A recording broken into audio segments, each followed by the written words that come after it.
Hello everybody, very good evening to all of you. I hope you all are well and enjoying this weather and study from your home. Let us start once again the topic which are continuing. Student, in last term we were discussing about the refraction of light, in which we already have done the refraction through plane surface, refraction through curved surface, refraction through lens, and refraction through lens if kept in contact. These all the topic has been covered in last 2-3 videos. Even some illustration which are based on that we already have done. Today we are going to discuss about the refraction of light through a prism. A small topic and important topic behalf of the board exam. Let us define a prism first of all. What is prism actually? You must have seen prism in class 10th. Then you have just an idea what is the prism, and definition is same. A portion of refracting surfaces in which two surfaces are triangular and three surfaces are rectangular, in which two planes are inclined by some angle. The angle in which both planes are inclined are called angle of prism. So let us draw a refraction through prism. What is prism first of all?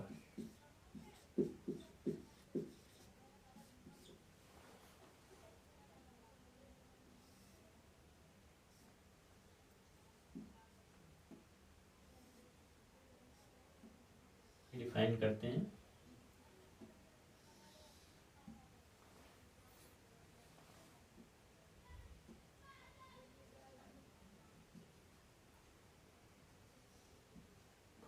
कुछ इस तरह की geometry होती है prism की. ऐसे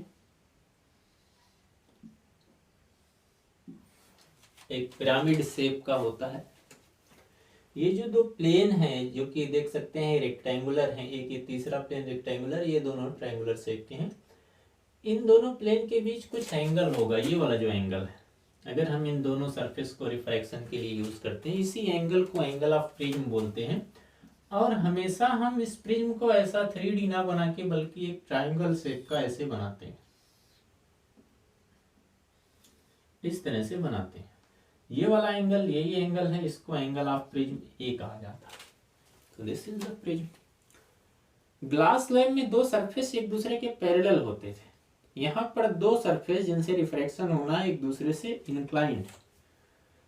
तो prism ये भी हो सकता है कि prism a portion of transparent media in which two refracting surface are inclined by a angle, in that angle is called angle of prism. ठीक. इस एक पोर्शन से जो कि एक रिफ्रैक्टिंग सरफेसेस से मिलकर बना है, इससे हम लोग रिफ्रैक्शन देखना चाहते हैं कि रिफ्रैक्शन इससे कैसे होता है. तो देखें, हम लोग एक रिफ्रैक्शन के लिए एक प्रिज्म का ऐसा ट्रायंगुलर शेप बनाते हैं और उससे एक रे ऑफ लाइट इंसिडेंट करते हैं और फिर देखते हैं कैसे होता है. तो मान लेते हैं कि भाई ये एक प्रिज्म है और इसका रिफ्रैक्टिव इंडेक्स मान लेते हैं म्यू है. प्रिज्म का let a prism of angle जो इसका है एंगल ऑफ प्रिज्म, ये be A and refractive index, इधर नीचे लिखता हूं क्योंकि यहाँ रे ड्रॉ करना होगा, या आगे ही लिख देता हूं. Angle A and refractive index of material of prism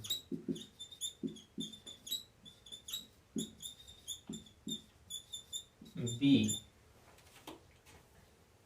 mu मान लेते हैं. ऐसा एयर में रखा है, स्क्रिप्ट इन एयर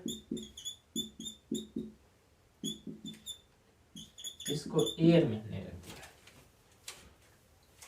ये वाला एंगल क्या है, ए है। एक रे ऑफ लाइट यहां से इंसिडेंट करते हैं यहां पर ऐसे, और इस पॉइंट का अगर नॉर्मल बनाएंगे इस पर, इस सरफेस पे नॉर्मल कुछ ऐसा बनेगा। ये वाला एंगल आई होगा, क्योंकि ये डेंसर मीडियम है, इधर बाहर एयर है और ये किसी ऐसे मीडियम का बना है जिसका रिफ्रैक्टिव इंडेक्स में मान लेते हैं ग्लास का बना है, तो ऑब्वियसली लाइट यहाँ पर थोड़ा सा बेंट हो जाएगी, किधर नॉर्मल की तरफ कुछ ऐसे होके जाएगी। ये वाला एंगल क्या होगा, रिफ्रैक्शन एंगल होगा, इसको हम मान लेते हैं R1। अब यहाँ तक मीडियम सेम है तो लाइट ऐसे ही जाएगी।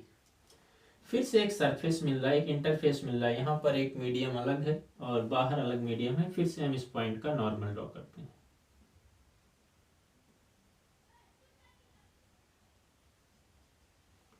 ये दोनों नॉर्मल भी एक पॉइंट पर मिलते हैं, इसको मान लेते हैं O। अगेन जब रे ऑफ लाइट यहां से इंसिडेंट करके इससे यहां पर जाती है तो हम पाते हैं कि ये एक इंटरफेस है, बाहर रेयर मीडियम है, अंदर डेंसर मीडियम है, तो लाइट नॉर्मल से दूर जाएगी as per rule of refraction, कुछ इस तरह का पाथ फॉलो करेगी। जिस एंगल से वो बाहर निकलती है किसी मीडियम, इस मीडियम से, उसको हम इमर्जेंट एंगल बोलते हैं और ई से रिप्रेजेंट करते हैं। कुछ चीजें ध्यान देते हैं। एक तो ये है कि जो रे ऑफ लाइट थी वो रे ऑफ लाइट इंसिडेंट की थी ऐसे, उसका जो रियल पाथ था वो ये वाला पाथ था ऐसे, बट वो ऐसे ना जाके ऐसे कि अगर इसको पीछे की तरफ थोड़ा सा रिट्रेस कर दें, इधर बैकवर्ड डायरेक्शन में प्रोड्यूस कर दें, तो ये इनिशियल इंसिडेंट रे को यहाँ पर एक पॉइंट पर मिलती है। हम मान लेते हैं ये पॉइंट जो है वो O डैश है, और इंसिडेंट रे की ये पाथ है, अगर कोई दूसरा मीडियम यहाँ पर ना होता, ये पाथ इंसिडेंट मीडियम का है और ये रिफ्लेक्शन के बाद हो गया, तो ये एंगल जो रे ऑफ लाइट ऐसे जानी थी,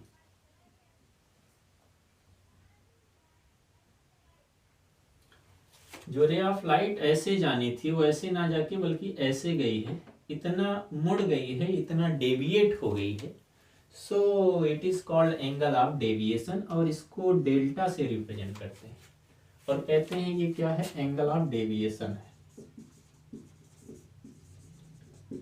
पहली चीज ये है कि प्रिज्म लाइट को डेविएट कर देता है अपने बेस की तरफ, जिधर उसका बेस है उस बेस, इसको बेस बोलते हैं, बेस की तरफ बेंड कर देता है, मोड़ देता है। ग्लास स्लैब लाइट को पैरेलल शिफ्ट कर देता था, ये डिफरेंस है दोनों में। अब यहाँ से कुछ चीजें हैं, एक तो ये एक इंटरफेस था ये वाला, इस इंटरफेस के लिए इंसिडेंट एंगल, क्योंकि दोनों मीडियम एक ही हैं तो इसको R माना है तो इसको भी कुछ R2 मान लेते हैं, और बाहर निकल रहा एंगल, जिस रे ऑफ लाइट जिस एंगल से बाहर निकली है उसको इमर्जेंट एंगल बोलते हैं, इसलिए इसको E से रिप्रेजेंट कर दिया गया। अब अगर ये वाला एंगल I है, ये R1 है, तो ये जो एंगल होगा इसको हम कह सकते हैं I माइनस R1, यहां लिख देते हैं I माइनस R1 होगा ये वाला, और ये वाला जो एंगल होगा ये, इसको हम लिख सकते हैं E minus R2, E minus R2 हो गया, बाहर लिख दें थोड़ा, नहीं तो इसलिए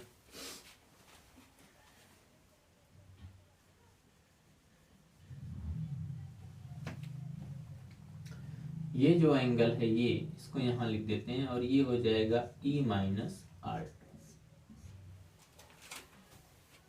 क्योंकि एक ट्रायंगल यहां मिल रहा है तो इसके लिए हम मानते हैं ये P है, ये Q है, ये R है और ये पॉइंट S है जिसके अलोंग ये लाइट ऐसे जा रही है। ये वाला एंगल A मानते हैं, पहले हमने बताया कि जो प्रिज्म का एंगल उसको A कंसीडर किया गया है। कुछ लिखते हैं, एक तो अगर हम ये देखें इन ट्रायंगल OQR में angle OR1 plus R2 sum of angle of interior angle of triangle है जो कि 180 होता है। तो यहां से हम लोग शुरू करते हैं।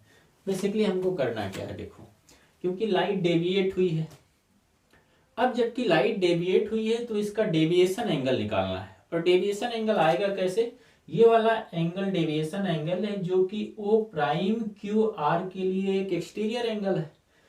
तो एक्सटीरियर एंगल की प्रॉपर्टी से हम इसको सॉल्व करेंगे, उसके लिए R1 R2 का एक रिलेशन चाहिए, इसलिए हम ये वाला ट्रायंगल ले रहे हैं। ठीक है, तो पहला जो हम कहते हैं क्या कि in triangle O Q R R1 plus R2 plus O, ये वाला एंगल O एंगल में है सब, इक्वल टू 180 डिग्री, ये ट्रायंगल की प्रॉपर्टी से। ठीक, angle A plus angle O, sum of opposite angle of any quadrilateral is called is 180 degree.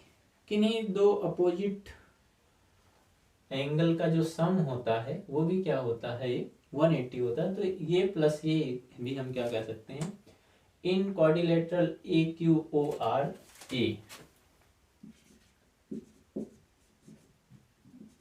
A Q O R A, इसमें हम क्या करते हैं, हम कहते हैं कि angle A plus angle O, ये भी क्या होगा 180 डिग्री होगा, प्रॉपर्टी ऑफ क्वाड्रिलेटरल। इन दोनों इक्वेशन से इसको अगर 1 कहते हैं हम और इसको 2 कहते हैं, तो 1 और 2 से हम लिख सकते हैं, क्योंकि राइट हैंड साइड बराबर है तो लेफ्ट हैंड बराबर होगा और ओ से ओ कैंसिल हो जाएगा। तो यहाँ से मिलेगा फ्रॉम फर्स्ट और सेकेंड हमको जो एक R1 प्लस R2, इसकी वैल्यू किसके बराबर मिल जाएगी, ए के बराबर। R1 plus R2 equal to क्या हो सकता है, ए, ऐसा पॉसिबल। एक तो ये रिलेशन हमको मिल गया।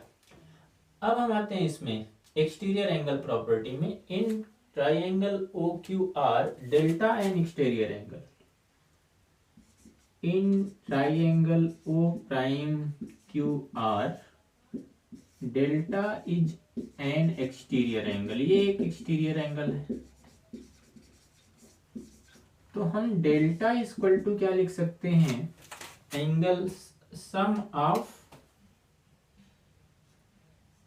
अपोजिट टू इंटीरियर एंगल, और एक है I माइनस R1 और एक है E minus R2, equal to I minus R1 plus E minus R2।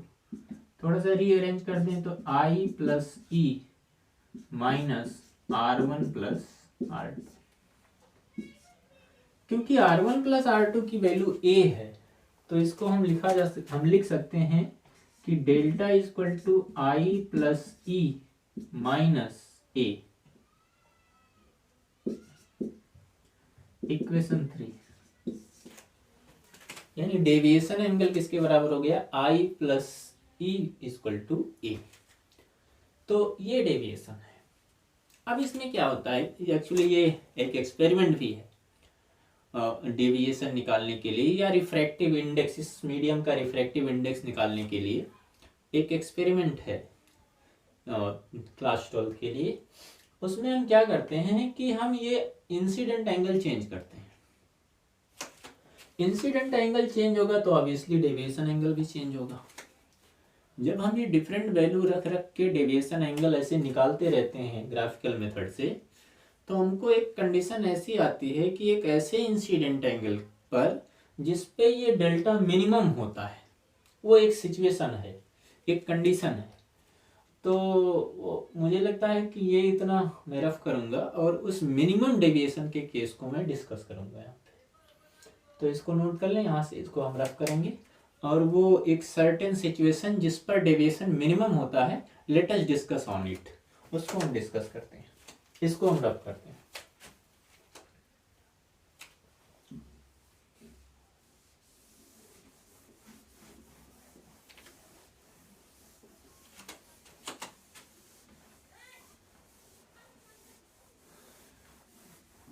कुछ चीजें जो यहाँ से हमको जरूरत पड़ेगी वो ए था। एक तो डेल्टा की वैल्यू क्या थी, I plus E minus R1 plus R2, या delta equal to I plus E minus ए।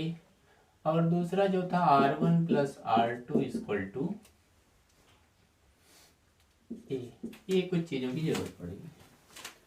हम कहते हैं कि if incident angle is changes obviously deviated angle will be changes for a certain incident angle to which deviation angle is minimum। और उस situation को हम कहते हैं फॉर एट मिनिमम डेविएशन। उस सिचुएशन को जो हम स्टडी करते हैं वो क्या है, मिनिमम डेविएशन की कंडीशन है। तो at minimum deviation,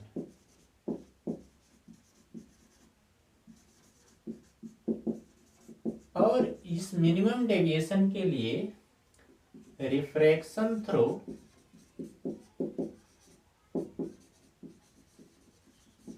A thin prism. Thin prism इसलिए जिससे हम एंगल को simply sine theta equal to sine theta या टेन थीटा जैसा रिक्वायर्ड रहेगा वैसा लिख सकते हैं, थिन प्रिज्म। और वो सारा कुछ है ऑफ एंगल ऑफ रिफ्रैक्शन जो है, एंगल ऑफ प्रिज्म जो है ए and refractive index of material जो है म्यू, इसके लिए बात करते हैं एक थिन प्रिज्म जिस पर डेविएशन मिनिमम होगा। और मिनिमम कब आएगा कि डिफरेंट इंसिडेंट एंगल पर हम मेजर करेंगे। एक सिचुएशन ऐसी आएगी जब एंगल क्या होगा, डेविएशन एंगल मिनिमम होगा, उस पर हम डिस्कस करते हैं। मानते हैं वो ये है इस तरह का एक थिन प्रिज्म और एक इंसिडेंट एंगल जिस पर डेविएशन मिनिमम हो गया। ये वो एंगल है जिस पर इसका डेविएशन क्या हो रहा है, वो मिनिमम हो रहा है E, और ये R1 है, ये R2 है और ये एंगल A है। अगर इस सिचुएशन पर डेविएशन मिनिमम, डेविएशन एंगल कौन सा है, ये है डेविएशन एंगल, ये मिनिमम डेविएशन हुआ है।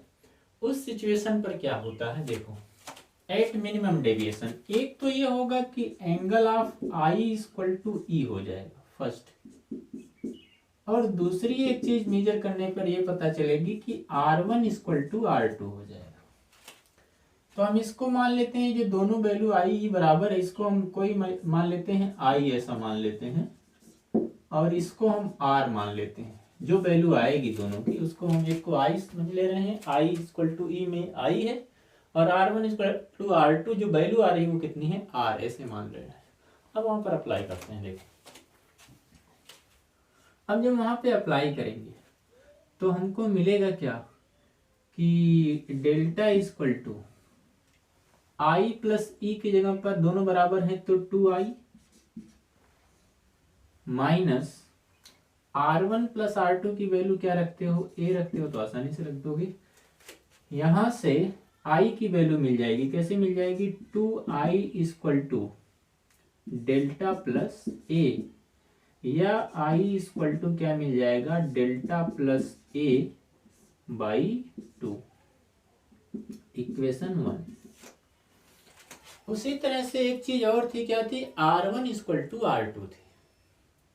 R1 इक्वल टू R2 अगर था तो हम देखते हैं क्या है, R1 equal to R2 equal to A है। एक चीज और थी, एंड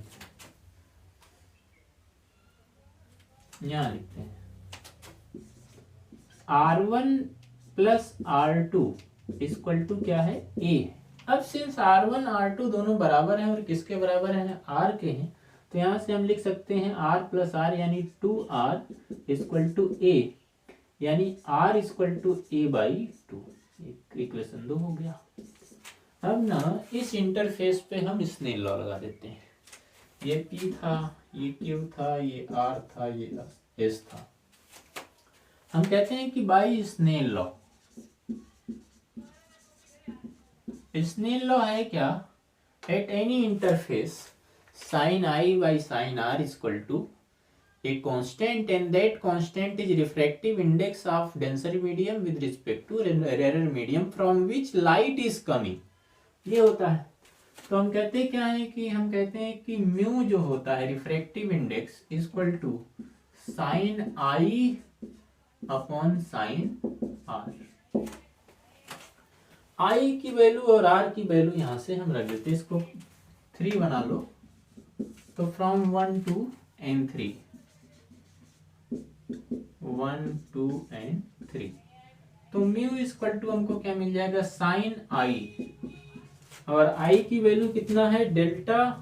और एक चीज और, ये सिचुएशन कब है, जब मिनिमम डेविएशन है, तो डेल्टा को हम डेल्टा सब स्क्रिप्ट एम लिखते हैं, मतलब मिनिमम डेविएशन लिखते हैं ऐसा, sine A plus delta M मतलब minimum deviation by 2 upon R की जगह पर कितना है, ए बाई 2 है, यानी साइन ए बाई 2। इस इक्वेशन के हेल्प से हम अगर कोई मटेरियल प्रिज्म के शेप का है उसका रिफ्रैक्टिव इंडेक्स निकालते हैं। Experimentally the refractive index can be determine by determine of any material if it is in the shape of prism. Then what to do? Take a hollow prism, and whatever you need to required, it means whatever material to which refractive index is required, put inside the prism. जिस भी material जो liquid shape का है उसका अगर हमको refractive index निकालना है तो हम एक हॉलो प्रिज्म ले लेते हैं और उसमें उस मटेरियल को फिल कर देते हैं और फिर उससे मिनिमम डेविएशन निकालते हैं और इस इक्वेशन से हम उसका रिफ्रैक्टिव इंडेक्स निकाल सकते हैं। तो एक तो ये इम्पोर्टेंट रिलेशन है जिससे एक्सपेरिमेंटली किसी मटेरियल का रिफ्रैक्टिव इंडेक्स निकाला जाता है। बोर्ड के लिहाज से सिंपल डायरेक्ट क्वेश्चन इस पे आता है। और ये सारा कुछ कैसे हो रहा था, हम क्या कर रहे थे, हम इंसिडेंट एंगल चेंज कर रहे थे, इधर आई चेंज कर रहे थे और इधर डेल्टा हम ऑब्टेन कर रहे थे। तो हमको जो एक कर्व मिलेगा, हम एक्सपेरिमेंटली देखेंगे, कुछ इस तरह का कर्व मिलता है ऐसे। मतलब ऐसा नहीं कि आई बढ़ाते जाएंगे तो डेल्टा घटता जाएगा, ऐसा कुछ नहीं। आई कम रहेगा तब भी डेल्टा की वैल्यू ज्यादा रहेगी और आई देख रहे हो यहाँ पर ज्यादा है इस सिचुएशन पर, तब भी डेल्टा की वैल्यू आएगी। एक उस बीच में कोई एक इंसिडेंट एंगल होगा जहां पर ये मिनिमम रहेगा और इसी को हम डेल्टा मिनिमम बोलते हैं। वो आई की कोई सर्टेन वैल्यू होती है जो यहाँ पर हमने रखी। इस तरह का कर्व हमको मिलता है। एक तो ये है। अब क्वेश्चन ये है कि ये जो डेविएशन है ये किन किन फैक्टर पर डिपेंड करता है। The angle of deviation is depend on what factor and how it become more applicable to study the next topic. It means dispersion of light we will discuss in next class. So just discuss about that. हम क्या assume करके चले, हम ये assume करके चले हैं कि ये प्रिज्म बहुत थिन है। इस सिचुएशन पे जो साइन थीटा को हम लगभग थीटा मान लेंगे या जैसा रिक्वायर्ड रहेगा इस सिचुएशन पे। तो वहां से अगर हम देखते हैं, इसी को हम देखते हैं कि यहीं पर लिखते हैं कि if prism is very thin, अगर ये बहुत पतला है, उस कंडीशन पर हम जो साइन थीटा को लगभग किसके बराबर मान लेंगे, थीटा को, यानी sine A plus delta M by 2 को हम simply A plus delta M by 2 लिख पाएंगे, साइन ए बाई 2 को ए बाई 2 लिख पाएंगे। अगर इस इक्वेशन को 4 लिखते हो सच दैट 4 में राइट, कैसे इसको एक्सप्रेस कर सकते हो, देखो म्यू इक्वल टू हमको क्या मिलेगा, साइन थीटा को हम लगभग थीटा लिख देंगे, ए प्लस डेल्टा एम बाई 2,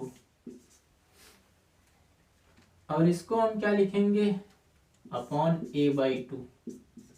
इसको इधर ले आए तो हो जाएगा mu into A by 2 equal to A plus delta M, यानी मिनिमम डेविएशन बाई 2, 2 से 2 कैंसिल कर देते हैं, और यहां से हमको जो मिनिमम डेविएशन मिलता है वो मिलेगा कितना, म्यू माइनस 1 इंटू ए। ये एक इंपॉर्टेंट रिलेशन है, मिनिमम डेविएशन या deviation angle equal to mu minus 1 into A. यही वो रिलेशन है जिससे हम डील करते हैं कि लाइट डिस्पर्स क्यों हो रही है।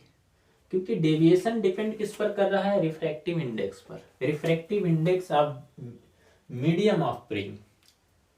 And later when we will discuss about the dispersion of light, we will discuss that a phenomena, light having a property, its different component shows different refractive index of this material. या हम कह सकते हैं कि prism have different refractive index for different kind of या different type of electromagnetic wave. It means component of light, because we are dealing with the white light. So in component of white light there are several component which are differ by their frequency or wavelength. In that topic we will able to discuss about the if wavelength is changes, its deviation angle would be changes.